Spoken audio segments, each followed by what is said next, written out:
I don't know if it's just me here, but I am pleasantly surprised in how this Occupy Wall Street movement seems to be going right now in this country. For those of you who do not know, the Occupy Wall Street movement began about 2-3 weeks ago in New York City on Wall Street, where I mean, it's disputed numbers, but a group of about a couple hundred, few hundred people gathered to protest the greed and the downright corruption on Wall Street. Meanwhile, that helped tank this economy into where we are right now. Meanwhile, they get off scot-free, receive the TARP Wall Street bailout fund, and everyone who is screwed had to end up paying the bill for the screwer. So I mean, there's definitely reason to be angry at these people because the people who screwed us over are the people we have to protect. I mean, in other words, we get screwed out, but the people who screwed us out get taxpayer money from the people who were screwed. So that's why people should be mad about this. But however, I hate to say this, but America does seem to be a society where they just sit back and bitch. Okay, that seems to be our society. Now in Europe, like in London, when they had a tuition hike, the students took to the streets in massive numbers in London and totally protested the hell out of the British Parliament. I mean, in numbers you've never seen before, and you've seen riots and everything else. Greece with their deficit problems. I mean, you have protests in France. I mean, all across Europe, you have a bunch of protests going on here. But in America, we don't seem to be that society that really likes to hit the streets hard and protest in big numbers to send a message to people how pissed off we are. Instead, we tend to just be people who sit on the couch, watch MSNBC or Fox or wherever your political ideology lies, and then say how disgusted and how pissed off we are that things are not going the way that we want them to go. So I think that this is actually a very positive development here in the United States of America, that we have these Occupy Wall Street protests. And keep in mind, it's not just on Wall Street. I mean, we got protests in Boston, we have them in Chicago, we got them in San Francisco, well, there should be some there, I don't know. But in Los Angeles we have some. I mean, in my birth city of Denver we have some. I mean, tomorrow there's going to be a rally up in Cleveland.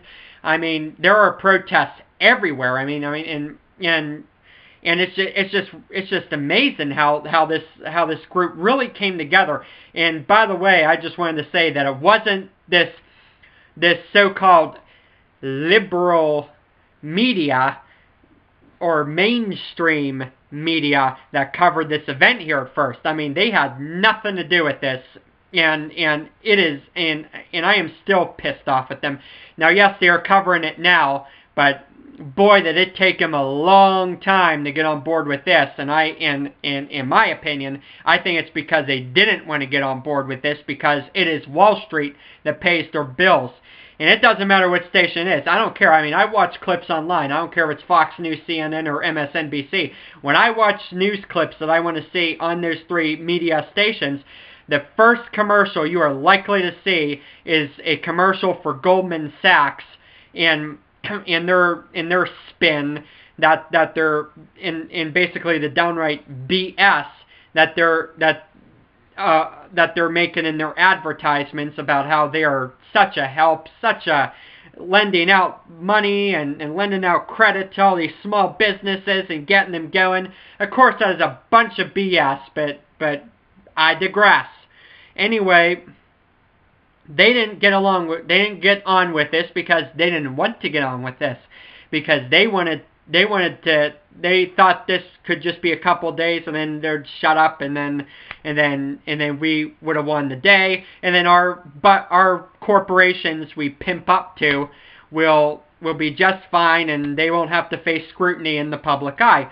Well, it just so happens they were wrong, and definitely a big thanks to social media here. And of course, the social media, even in some cases, I've heard that like Facebook and them, they've tried to censor this event too. I mean, these people are trying very hard to censor these few thousand protesters that have taken to the streets in New York City. They are trying their hardest, their toughest to suppress and keep these people from speaking their mind. And I will tell you what, that is what makes me all the more happy that this event is continuing and is taken off the way that it has. I mean, it is just remarkable, and I think that these people that have started this event should be applauded and should, I just can't thank them enough for really changing the dialogue in this country right now to something that needs to be talked about. We need to talk about the crooks on Wall Street. We need to talk about the outsourcers that ship their jobs to China. We need to talk about this bad economy and what's really going on, and not just the perspective of corporations. That seems to be the only perspective we seem to be getting in the news media, is the corporation side of it, and how terrible and how horrible and how horrible it is to treat them so bad, and how good and nice and warm and fuzzy they've been. I mean, it is just total BS, and I will tell you what, this group has exposed the greed, the selfishness, and the absolute just despicable behavior that these people have done to our country, and the despicable things they've done to our country. So, I mean, I applaud them enough, and I just wanted to make another video on this movement, like I said, because it is just remarkable. And I'll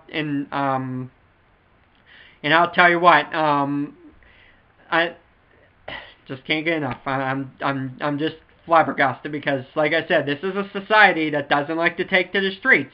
And that is why I think this is such a remarkable thing that the Occupy Wall Street movement has brought to this discussion. Like I said, the corporate media and the politicians and, of course, the corporations themselves didn't want you to know about this. However, thanks to social media, thanks to the blogs and the web and Facebook and Twitter and YouTube, you are seeing more and more stuff come out on Occupy Wall Street, and it is just awesome. And I hope it continues, because it'll, this will just stick it to all those idiots in the media, that liberal media we talk about, in the corporate world in Wall Street, and all of the people that are working together to screw us. I don't care if it's politicians, I don't care if it's corporations, I don't care if it's the media. They are all in it together to squander and squash our voice, and it is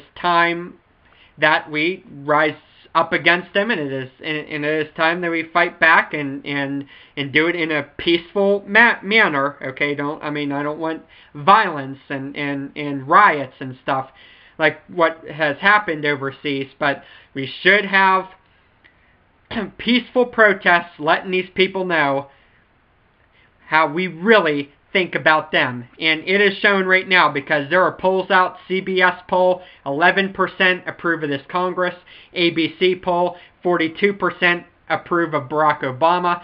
And of course, the approval ratings for corporations are in the teens, if that. I mean, just go down the line. The media, only in the 20% range, according to Gallup. I mean, these numbers aren't good. We don't like these people, and it is finally time someone has brought that energy to this movement. And keep in mind, this is not directed towards a political party, okay? For those who want to know what group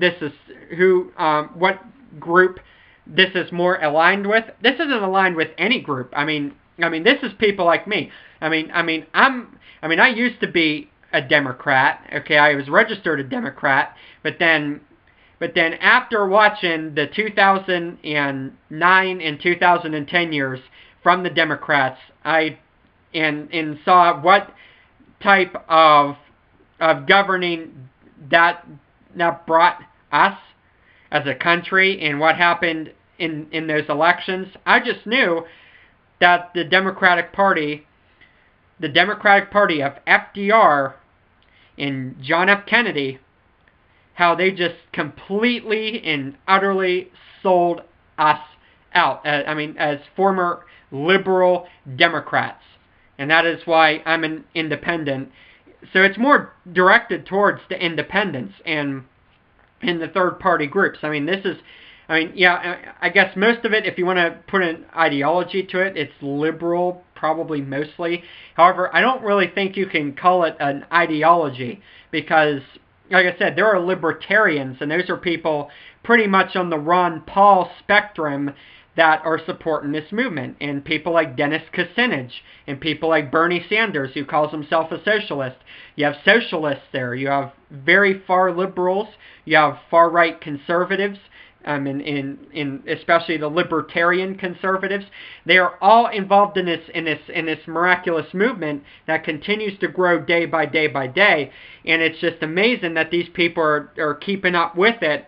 And finally, there might actually be an actual Tea Party and not a fake Tea Party that runs completely on racism and corporate right-wing Citizens United backed money, but an actual real Tea Party. And this is a Tea Party of Americans, not a Tea Party of just a bunch of disgruntled right-wingers who hate a black guy being in the White House. This is actually people who are pissed off at the banks, at the politicians, at the corporations, and all those people. And like I said, even though there are probably more liberal people that are protesting the greed of Wall Street, however, there are libertarians and some conservatives that don't like this either.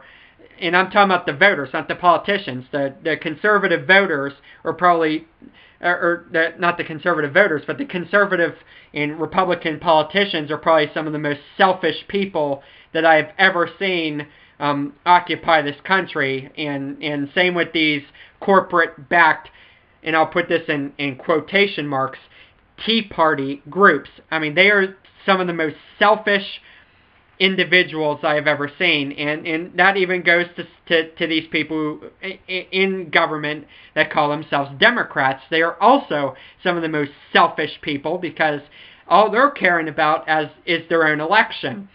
Otherwise, you would have seen the fight from Barack Obama. You would have seen the fight from the Democrats in Congress, or at least probably about 90% of them. I mean, there are a few good ones, like Marcy Kaptur I have a lot of respect for out in Ohio and Toledo. Bernie Sanders, the senator of Vermont. Dennis Kucinich, also around Cleveland, Ohio. Peter DeFazio of Oregon, and some of those people. I mean, I give them a lot of credit, but there aren't many of them out there. There are more Ben Nelsons and Mark Pryors and Mary Landros out there that are corporate Democrats, blue dog Democrats, as they like to call themselves, and not indicative of what FDR, JFK, and even Lyndon Baines Johnson himself, Lightbulb Johnson, and what they stood for when it came to real democratic, progressive policies that got us Social Security, got us Medicare, got us some economic fairness that we've enjoyed through the years. I mean, how do you think we had the major big success of the 1950s? Is mostly because of the policies of FDR and Harry S. Truman, and even the liberal Dwight D. Eisenhower, probably one of my favorite Republicans, and definitely a hero of mine on the Republican side of the aisle. So this is a good movement. I give it credit.